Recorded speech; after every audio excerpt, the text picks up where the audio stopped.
এক হাদিসের মধ্যে বলেছেন, কিয়ামতের দিন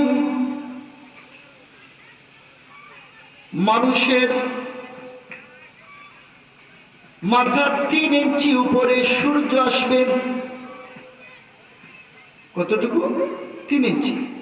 কোন হাদিসের মধ্যে আসছে আধা হাত, কোন হাদিসের মধ্যে আসছে 1 হাত, আর ওই হাদিসের মধ্যে দেখলাম 3 ইঞ্চি। এখন যে সূর্যের অবস্থান আসমানের মধ্যে, তার মুখটা উপর দিকে আছে, তারপরেও যখন এই জমিনের মধ্যে গরম আসে, গরমের সময় আসে, খুব বেশি গরম দেওয়া হয়, তখন মানুষ অস্থির হয়ে যায়। যাদের প্রেশার আছে তারা খুব অস্থির হয়ে যান, যারা গরম সহ্য করতে পারেন না শারীরিকভাবে অসুস্থ হয়ে যান। কিন্তু এখন যদি চিন্তা করেন সূর্য কোথায় আছে, বলে আসমানের মধ্যে আছে, হাজার হাজার লক্ষ লক্ষ মাইল দূরে সূর্য অবস্থান করতেছে। সূর্যটার মুখ এখন কিন্তু উপর দিকে। কিয়ামতের দিন, কিয়ামত দিবসে সূর্যের মুখ থাকবে নিচু দিকে। কতটুকু উপরে থাকবে? বলে 3 ইঞ্চি উপরে থাকবে। ওই সময় মানুষের কর্মের দরুন, তার আমলের দরুন, কারো গামে তার পায়ের কোণটা পর্যন্ত হবে, কারো গামে তার হাঁটু পর্যন্ত হবে, কারো গামে তার কোমর পর্যন্ত হবে, আবার কারো গামে সিনা পর্যন্ত, বুক পর্যন্ত হবে, আবার কারো গাম গলা পর্যন্ত হবে, আবার কেউ কেউ তার গামের মধ্যে সাঁতার কাটবে। এমন অবস্থা হবে কিয়ামত দিবসে। এখন চিন্তা করেন এই দিবস কতটুকু ভয়াবহতার দিন, ওই দিবসটা কতটুকু ভয়ঙ্কর দিবস। এটার নাম হলো কিয়ামত দিবস। তাহলে চিন্তা করার দরকার, সেই দিন ওই কিয়ামতের ময়দানে শুধুমাত্র আরশে আজিমের নিচে ছায়া থাকবে, আর কোথাও ছায়ার কোনো ব্যবস্থা থাকবে না। আর ওই আরশে আজিমের নিচে 7 শ্রেণীর লোক, 7 শ্রেণীর মানুষ ওই আরশে আজিমের নিচে সেই দিন জায়গা পাবে। সুবহানাল্লাহ। আমার নবীজি ইরশাদ করেছেন, কিয়ামতের ময়দানে শুধুমাত্র আরশে আজিমের নিচে 7 শ্রেণীর মানুষ জায়গা পাবেন। আরশে আজিমের নিচ যারা, অন্য কোথাও সেই দিন ছায়ার কোনো ব্যবস্থা থাকবে না। তোর মধ্যে প্রথম শ্রেণীর লোক যারা হবেন, তারা হলেন আল ইমামুল আদিলু, অর্থাৎ ন্যায় বিচারক, যারা ন্যায় পরায়ণ বাদশাহ, যারা ন্যায় পরায়ণ বিচারক। প্রত্যেক দেশের মধ্যে বাদশাহ থাকেন, দেশ বা রাজ্য পরিচালনা করার জন্য। যে সমস্ত বাদশাহ ন্যায় পরায়ণ বাদশাহ থাকবেন, প্রত্যেক গ্রামে প্রত্যেক দেশে ন্যায় বিচারক থাকেন। যদি 2 পক্ষ কোনো ঝগড়া বিবাদে লিপ্ত হয়, সঠিক বিচারক যারা আছেন তারা সমাধান করার জন্য 2 পক্ষকে বোঝান, 2 পক্ষের মাঝখানে ঢুকেন, যাতে এই বিষয়টা সুন্দরভাবে সমাধান হয়। এই মনোভাব নিয়ে তারা বিচার করার মনোভাব নিয়ে 2 পক্ষকে বিচার বানান। এখন ওই বিচারক যদি ঘুষ খান না, ন্যায় বিচার করে দেন, 2 পক্ষ বিচারের মাধ্যমে সন্তুষ্ট হয়ে যায়। আর ওই বিচারক যদি ঘুষ খান না, বিচারক যদি নামাজি হন, আল্লাহ পাক রব্বুল আলামিনকে সন্তুষ্ট করতে পারে, তাহলে ওই বিচারক আর সেই ন্যায় পরায়ণ বাদশাহ এবং ন্যায় বিচারক, ওই ব্যক্তি কিয়ামতের ময়দানে সর্বপ্রথম আল্লাহ পাক রব্বুল আলামিনের আরশে আজিমের নিচে স্থান পাবে। সুবহানাল্লাহ। চিন্তা করেন, প্রথম শ্রেণী হলেন কারা? যারা ন্যায়পরের বাদশাহ, আল ইমামুল আদিলুন, আর তাদের সাথে আছে ন্যায় বিচারক, যারা বিচার করতে গিয়ে ঘুষ খান না, নামাজ পড়েন, রোজা রাখেন, আল্লাহ পাক রব্বুল আলামিনের সন্তুষ্টি কামনা করেন, হালাল হারাম যাচাই বাছাই করে চলেন, ওই শ্রেণীর বিচারক, তাদেরকে আল্লাহ পাক রব্বুল আলামিন কিয়ামত দিবসে এত মর্যাদা দান করবেন, আর সে আজিমের নিচে তাদেরকে আল্লাহ পাক রব্বুল আলামিন স্থান দিবেন। সুবহানাল্লাহ। এখন আসেন দ্বিতীয় শ্রেণীর লোক যারা।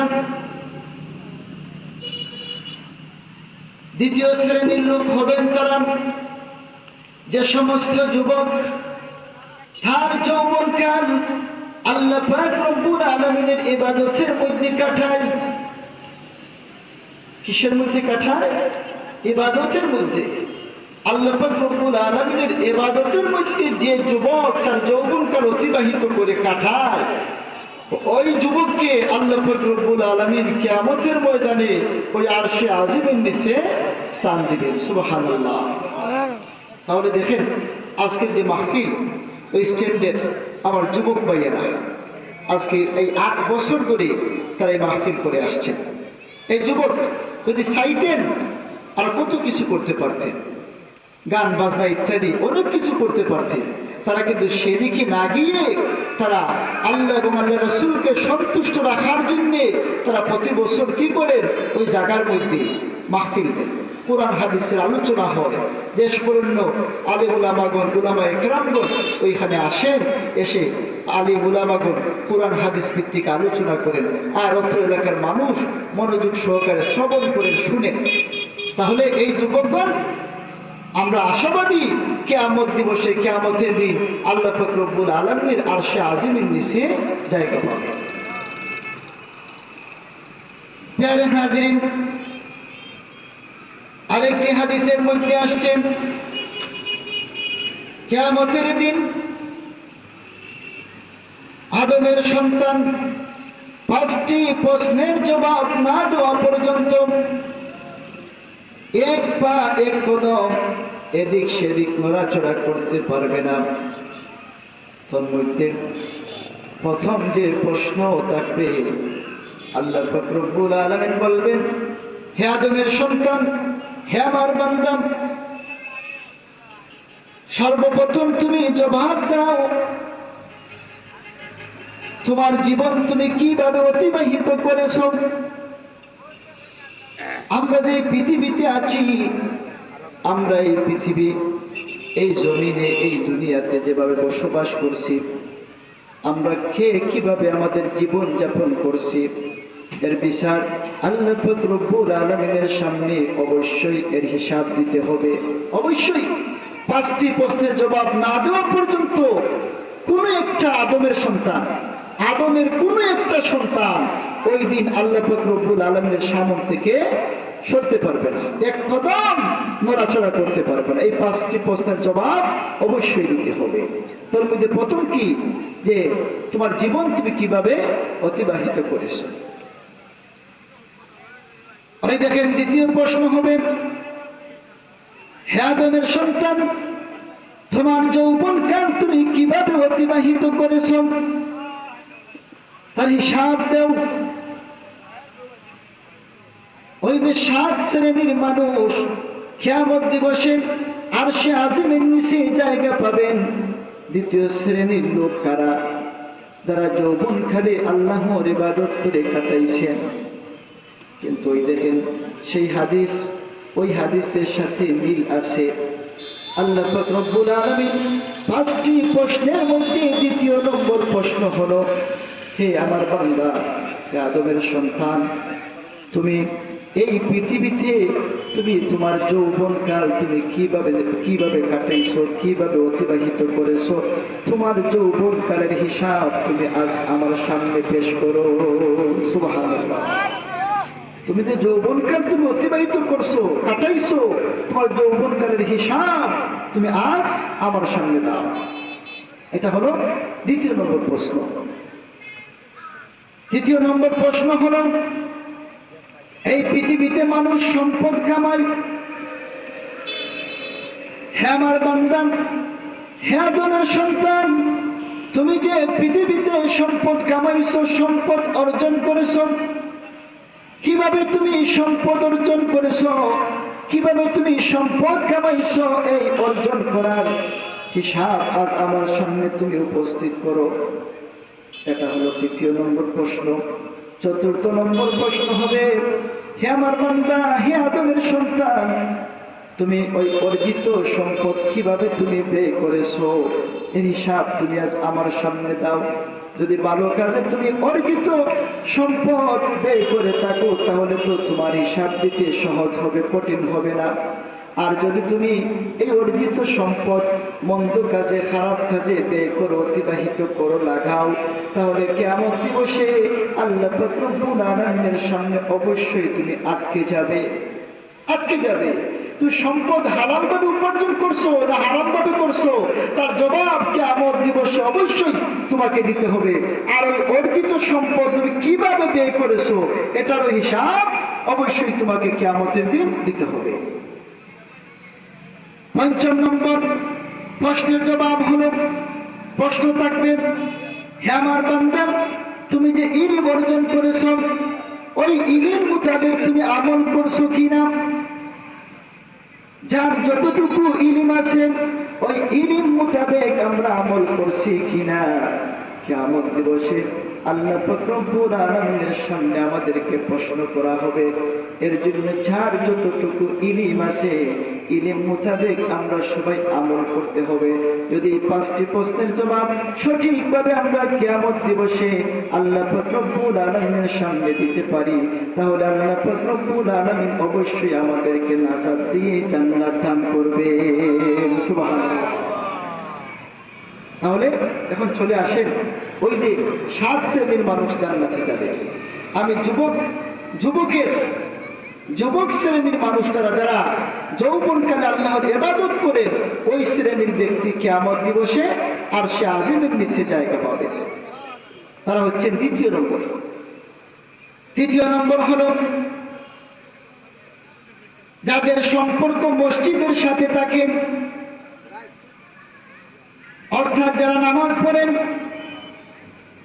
ফজরের নামাজ পড়েছেন, অপেক্ষায় থাকেন কখন জোহরের আজান হবে, আর জোহরের আজান হওয়ার সাথে সাথে মসজিদে চলে আসেন, নামাজ পড়েন, জোহরের নামাজ শেষ হয়ে যায়, অপেক্ষায় থাকেন আসরের নামাজ কখন হবে, আসরের নামাজ হলে মসজিদে চলে আসেন, আসরের নামাজের পর অপেক্ষায় থাকেন মাগরিবের নামাজ কখন হবে, মাগরিবের নামাজ হওয়ার পর মসজিদে চলে আসেন, মাগরিবের নামাজ পড়ার শেষে অপেক্ষায় থাকেন এশার আজান কখন হবে, এশার আজান হওয়ার সাথে সাথে মসজিদে চলে আসেন।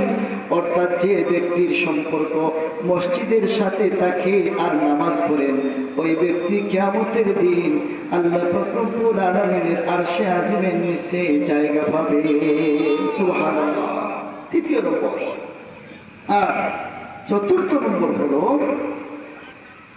যে ওই ব্যক্তি আল্লাহ তাআলার ইবাদত করতে গিয়ে নির্জনে সে আল্লাহর বয়ে কান্নাকাটি করে, আল্লাহর বয়ে কান্নাকাটি করে যে আমার ইবাদত হচ্ছে কিনা, আল্লাহ পাক রব্বুল আলামিন কবুল করছেন কিনা, আল্লাহ পাক রব্বুল আলামিনের আযাব এত ভয়ানক যে আযাবের মোকাবিলা আমি হওয়া সম্ভব না, আমি এটা সহ্য করতে পারবো না, এই মনোভাব নিয়ে আল্লাহ তাআলাকে স্মরণ করেন, ইবাদত করেন, আর নির্জনে বসে বসে তিনি কান্নাকাটি করেন, আর অশ্রু বেয়ে বেয়ে গাল বেয়ে বেয়ে পানি পড়ে, ওই শ্রেণীর লোক কিয়ামত দিবসে আরশে আজিমের নিচে জায়গা পাবে। সুবহানাল্লাহ।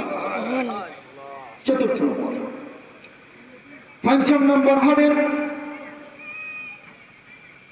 ওই দুই ব্যক্তি যারা পরস্পরকে আল্লাহর সন্তুষ্টির জন্য মহব্বত করেন, ভালোবাসেন, এবং পরস্পরকে আল্লাহর সন্তুষ্টির জন্য ঘৃণা করেন, অপছন্দ করেন। এখন যদি এর ব্যাখ্যা বিশ্লেষণে যান, তাহলে পাবেন আমাদের সমাজে ভালো মানুষ আছেন, সৎ মানুষ আছেন, নামাজি মানুষ আছেন, রোজা রাখনেওয়ালা মানুষ আছেন, ন্যায় বিচারক আছেন, ভালো মানুষ আছেন। যারা ভালো মানুষ তাদের সাথে আমরা সম্পর্ক রাখি আল্লাহ পাক রব্বুল আলামিনের সন্তুষ্টির জন্য। আমাদের সমাজে মন্দ মানুষ আছেন, খারাপ মানুষ আছেন, নামাজ পড়েন না, রোজা রাখেন না, ধান্দা বান্দা করেন, হালাল হারাম যাচাই বাছাই করেন না, মন যা চায় তাই করেন, আল্লাহ পাক রব্বুল আলামিনের হুকুম আহকাম সঠিকভাবে মানেন না। ওই শ্রেণীর ব্যক্তিদেরকে আমরা আল্লাহর ওয়াস্তে মহব্বত করি না, তাদেরকে অপছন্দ করি, ঘৃণা করি। ওই দুই ব্যক্তি যারা আল্লাহর জন্য কাউকে মহব্বত করবেন, আবার আল্লাহর সন্তুষ্টির জন্য কাউকে ঘৃণা করবেন,